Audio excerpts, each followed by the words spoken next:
Welcome once again. मागच्या व्हिडिओमध्ये आपण फिक्स टुगेदर आणि अँगल कन्स्टेंट हे दोन सोडून बाकी सगळे कन्स्टेंट्स बघितले. फक्त कन्स्टेंटची उजळणी एकदा करूया. पहिला आहे को इन्सिडेंट, को ॲक्सियल, को लिनियर कन्स्टेंट. दुसरा आहे कॉन्टॅक्ट कन्स्टेंट. तिसरा आहे ऑफसेट कन्स्टेंट आणि चौथा आपण बघितलेला आहे फिक्स्ड कंपोनंट किंवा फिक्स कन्स्टेंट. आता ह्या व्हिडिओमध्ये आपण अँगल्ड कन्स्टेंट आणि फिक्स टुगेदर कन्स्टेंट हे दोन कन्स्टेंट बघणार आहोत. त्यातला पहिला आपण बघूया फिक्स टुगेदर.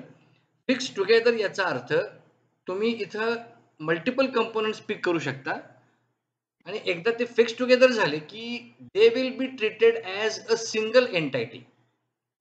ओके, अप्लाय करून बघूया कसं बिहेव करतं आपण बघूया. So let's go for fix together. Fix together म्हणा आणि हा एक ऑब्जेक्ट आणि हा एक ऑब्जेक्ट असे दोन ऑब्जेक्ट मी पिक केलेत. इथे तुम्ही मल्टिपल ऑब्जेक्ट्स पिक करू शकता. आता कुठले कुठले पिक केलेत हे इथं मला दिसतंय बघा. 2 आणि 1 हे आपण पिक केलेले आहेत. अजून एक पिक केलंय तो इथं हायलाइट होऊ शकतो.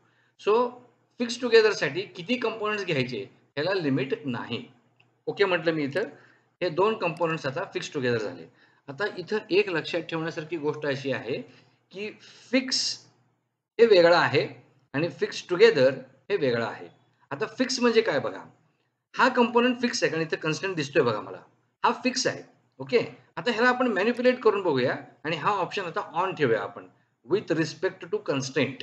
ओके. आणि आता हा मॅनिप्युलेट होते का बघूया आपण. वाय डायरेक्शनमध्ये आपण ह्याला ड्रॅग करायचा प्रयत्न करूया. हा होत नाहीये कारण हा फिक्स आहे. फिक्स याचा अर्थ तो स्थिरच राहणार. तो कसाही कुठल्याही पद्धतीनं हलणार नाही. ओके. आता आता हे दोन कंपोनंट आपण फिक्स टुगेदर केले. हे हलतात का बघूया. Let us go for again manipulation. हा ऑप्शन मी ऑनच ठेवलेला आहे. म्हणजे इथं जे काही कन्स्ट्रेंट्स आहेत त्याचा विचार केला जाणार आहे. मॅनिप्युलेट करतोय वाय डायरेक्शनमध्ये. कुठला कंपोनंट फिक्स होल्ड करा आणि त्याला ड्रॅग करा. You can see that the components दोन गोष्टी ह्याच्यामध्ये लक्षात घेण्यासारख्या आहेत. फिक्स टुगेदर आहे हे, त्यामुळं हे फिक्स नाहीये, त्यामुळे हे कंपोनंट हलतोय. दुसरी एक बाब इथं नोट करण्यासारखी आहे. सिलिंडर आणि ब्लॉक हे दोन्हीही ऑब्जेक्ट्स आता एकच एंटाइटी म्हणून बिहेव करतायत. त्यामुळे जेव्हा मी फक्त ब्लॉकला ड्रॅग करतो, तेव्हा सिलिंडर देखील ड्रॅग होतोय किंवा सिलिंडरला जर मी ड्रॅग केलं, तर ब्लॉक देखील ड्रॅग होतोय. मग तुम्ही म्हणाल हे असं कुठं लागतंय? अशी ह्या कन्स्ट्रेंटची आवश्यकता काय आहे? तर काही वेळेला आपल्याला एक कंपोनंट आपला फिक्स असतो आणि दुसरा कंपोनंट आपल्याला त्याच्या जवळ आणायचा असतो. पण त्याच वेळी अजून एक कंपोनंट पण त्याच्याबरोबरच मला आणावा लागू शकत असतो. अशी गरज बऱ्याच वेळेला असेंबली करताना पडते. मग 2च कंपोनंट असतील तर मी मॅनिप्युलेटनं किंवा काहीतरी कन्स्ट्रेंट्स अप्लाय करून मी ते करू शकतो. पण समजा मला 5-6 कंपोनंट्सवरती तसं ट्रीटमेंट द्यायचं असेल, तर मला 5 ते 6 वेळेला मॅनिप्युलेशन तरी करावं लागेल किंवा 5-6 वेळेला कन्स्ट्रेंट्स अप्लाय करून मला त्याला एकत्र बांधून ठेवावं लागेल. हे प्रत्येक वेळी पॉसिबल नाही. हा एक भाग. दुसरा भाग असा आहे, की जेव्हा एखादा कन्स्ट्रेंट मी त्याच्यावरती देतो, तर तो पर्मनंटली शिल्लक राहतो त्याच्यावरती. त्यामुळं त्यावेळी आपण त्याला एकत्र बांधून ठेवण्यासाठी एखादा कन्स्ट्रेंट दिला जरी, तो नंतर मला परत मॅन्युअली डिलीट करावा लागतो. त्यामुळं कन्स्ट्रेन करून असं त्याला एकत्र बांधून ठेवणं, हे प्रत्येक वेळी फिजिबल किंवा अप्रोप्रिएट असेलच असं नाही. त्याच्यावरती मार्ग म्हणजे हा फिक्स टुगेदर करणे. ओके. आता फिक्स टुगेदरसाठी तुम्हाला असं वाटत असेल, की बाबा हे दोन्ही कंपोनंट जे मी आता सिलेक्ट केले फिक्स टुगेदरसाठी, हे एकमेकांच्या फिजिकल कॉन्टॅक्टमध्येच असायला पाहिजेत का? तर असं काहीही बंधन नाही. हे 2 कंपोनंट कितीही अंतरावरती कुठल्याही ओरिएंटेशनमध्ये असले तरी चालू शकतं. हे आपण इथं बघूया. त्यासाठी आपण इथे आधी फिक्स टुगेदर हा लावलेला कन्स्ट्रेंट मी डिलीट करतो. सिलिंडरला थोडासा मी बाजूला घेतो आता मॅनिप्युलेट करून. वाय डायरेक्शनमध्ये त्याला बाजूला घेतोय. इथं घेतोय आता. ओके म्हटलं. आता फिक्स टुगेदर आपण अप्लाय करूया. This is fix together. हा ऑब्जेक्ट पिक केला, हा ऑब्जेक्ट पिक केला. ओके म्हटलं. आता जर मी हा ऑब्जेक्ट किंवा हा ऑब्जेक्ट जर एक्समध्ये ड्रॅग करायचा प्रयत्न केला, तर एकच नाही हलणार, दोघंही एकत्र हलतील. मॅनिप्युलेट करूया. हा ऑप्शन मी ऑनच ठेवला म्हणजे इथं कन्स्ट्रेंट्सचा विचार केला जाणार आहे, जे ऑलरेडी अप्लाय केलेले आहेत. Let us try to drag them. आता फक्त मी सिलिंडर पिक करतोय. ब्लॉक पण तेवढ्याच अंतरानं हलायला लागलेला आहे किंवा मी ब्लॉक पिक करून ड्रॅग करतोय. सिलिंडर पण त्याच वेळी हलायला लागलेला आहे. ही आवश्यकता आपल्याला असेंबली बिल्ड करताना पडू शकते. म्हणून हा कन्स्ट्रेंट दिलेला आहे. Okay. So I hope you have understood this fixed together and importantly the difference between fix and fixed together.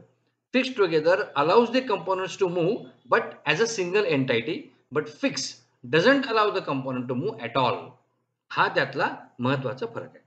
Okay, so I think that much is enough regarding fix together constraint.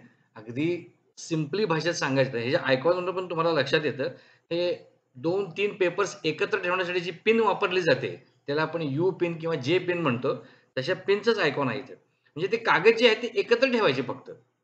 कागद हलायला wow आहे, पण ते जे 3, 4, 5 कागद जे एकत्र आपण धरून ठेवलेत, ते मात्र एकमेकांपासून सुट्टे होणार नाहीत. म्हणून हा आयकॉन इथे तुम्हाला दिसतोय. आता ही कंडिशन आणि इथल्या ह्या पार्ट्सची कंडिशन ही एकमेकावरती इम्पोज करून बघा, म्हणजे तुम्हाला हा कन्सेप्ट अजून थोडा व्यवस्थित लक्षात येईल. Okay, now let us move on to the next and the last constraint which is angle constraint. आता नावावरूनच दिसतंय आपल्याला की अँगल कन्स्ट्रेंट याचा अर्थ दोन एंटिटीमध्ये अँगल आपल्याला सेट करता येणार आहे. आता इथं सेट करता येणार म्हणजे तो अँगल तेवढाच राहतो जोपर्यंत तुम्ही तो अँगल बदलत किंवा डिलीट करत नाही, तोपर्यंत सिलेक्ट केलेल्या एंटिटीमध्ये तेवढा अँगल मेंटेन केला जाणार आहे. ओके, बर, त्यासाठी आपण अँगल कन्स्ट्रेंट बघू पहिल्यांदा. अँगल कन्स्ट्रेंट, आता इथं शक्यतो दोन एजेस किंवा दोन प्लेनर फेसेस तुम्हाला घ्यावे लागतील. हा एक फेस घेतला आणि हा एक फेस घेतला. आता त्या दोन फेस मध्ये किती अँगल दिसतोय बघा तुम्हाला, 90 डिग्री दिसतोय. ऑब्विसली हा फेस हॉरिझॉन्टल आहे, हा फेस व्हर्टिकल आहे, त्यामुळे ऑब्विसली त्याच्यामध्ये 90 डिग्री. आता तुम्ही इथं जो अँगल बदलणार आहात तो ऍक्च्युली तुम्ही हा अँगल बदलता आहात. ओके, आता हा 90 आहे, जर मी 95 केला तर ही जी इथं लाईन दिसते ती अशी होईल. 5 डिग्रीनं हा अँगल टिल्ट झालेला दिसेल. इथं आपण 95 करून बघूया किंवा 100 करूया. 100 जर केलं तर हा अँगल 100 होणार आहे. ओके म्हटलं, इथं हा अँगल 100 झाला. अपडेट करतो, हा अँगल 100 झाला. हा 90 होता, म्हणजे कुठून कुठं, या पॉइंट पासून या पॉइंट पर्यंत हा 90 होता. इथनं 10 न वाढला, त्यामुळे ही फेस तिरकी झाली आणि ह्या दोन्ही फेस मधला अँगल म्हणजे ही फेस जी केसरी दिसते तुम्हाला आणि हा फेस, याच्यामध्ये हा अँगल 100 आहे. हा अँगल 100 आहे. हा अँगल नव्हे, हा अँगल त्यानं दाखवलेलाच नव्हता.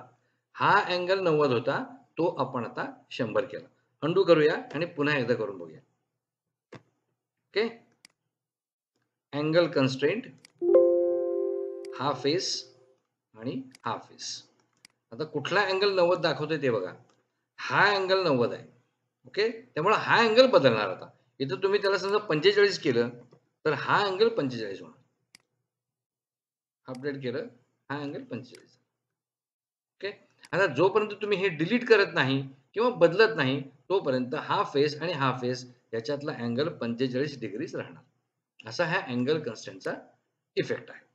ओके, मग तुम्हाला ज्याप्रमाणे अँगल कन्स्ट्रेंट्स हवे असतील त्याप्रमाणे तुम्ही इथे देऊ शकता. ओके, आता फॉर एक्झाम्पल समजा मला कसं पाहिजे की ही एज याच्यावरती पाहिजे आणि मग मला तो अँगल कन्स्ट्रेंट मेंटेन करायचा. त्यासाठी पहिल्यांदा हा कन्स्ट्रेंट द्यावा लागेल. को इन्सिडेंट म्हणा, ह्या एजला पिक करा, ह्या एजला पिक करा, अपडेट म्हणा, ते दोघी एकमेकावर येतील. आता ही एज आणि ही एज एकमेकापासून सुट्टी होणार नाही. आता मी अँगल कन्स्ट्रेंट देतोय, अँगल कन्स्ट्रेंट, हा फेस हा फेस. आता ह्याच्यामध्ये हा 90 डिग्री इकडचा दिसतोय. मला समजा हा अँगल मेंटेन करायचा आहे, तर इथं मला सेक्टर्स निवडता येतात. हा सेक्टर 1 दाखवता येतात, हा सेक्टर 2 आहे. म्हणजे आता हा अँगल 270 दाखवते, हा अँगल तुमचा बदलता येणार. सेक्टर 3 मध्ये जाऊया. आता हा अँगल दाखवते, इथून इथं 90 आहे, तो मला बदलता येतो. हा अँगल बदलणार. हा जर तुम्ही 100 केला तर हा अँगल 100 होणार जो आत्ता 90 आहे. आणि सेक्टर 4 मध्ये इकडचा अँगल दाखवते, हा पूर्ण अँगल, हा सध्या 270 आहे. हा तुम्ही जर बदलला, समजा मी हा 90 केला किंवा हा 45 केला तर त्या 270चं 45 होणार. हा 45 झाला. ओके, त्यामुळे इथे अँगल कन्स्ट्रेंट सेट करत असताना तुम्हाला तो सेक्टर देखील बघावा लागतो आणि अँगलची अमाउंट म्हणजे अँगलची व्हॅल्यू देखील बघावी लागते. हे दोन विशेष इथं ॲस्पेक्ट महत्त्वाचे आहेत अँगल कन्स्ट्रेंट देत असताना. महत्त्वाचं इथं असं आहे, शक्यतो ह्याच्यामध्ये देखील दोन प्लेनर फेसेस घ्या किंवा तुम्ही दोन एजेस घेतले तरी चालू शकतं. फॉर एक्झाम्पल, आता इथं मी हे अंडू करतो सगळं. एजेस घेऊ शकतो मी, ही एज आणि फॉर एक्झाम्पल ही एज. ह्याच्यामध्ये सध्या 90 दिसतोय, इथं समजा मी त्याला 45 केलं तर त्या दोन एज मध्ये अँगल 45 सेट होतो. दिसतंय तुम्हाला. ओके, ही एज आणि ही एज ह्याच्यामध्ये सध्या अँगल 45 दिसतोय तुम्हाला. Okay, so this is how this angle constraint works. I hope you have understood all the constraints right from coincidence to fixed together, which I have tried to explain it in various videos. Okay, so that's all from the constraining part of assembly workbench. आता हे constraints apply करून जसे तुम्हाला ज्या क्रमाने हवे आहेत त्या क्रमाने तुम्ही त्याला apply करा आणि assembly you can build. So with that, let us conclude this video and thank you very much for watching.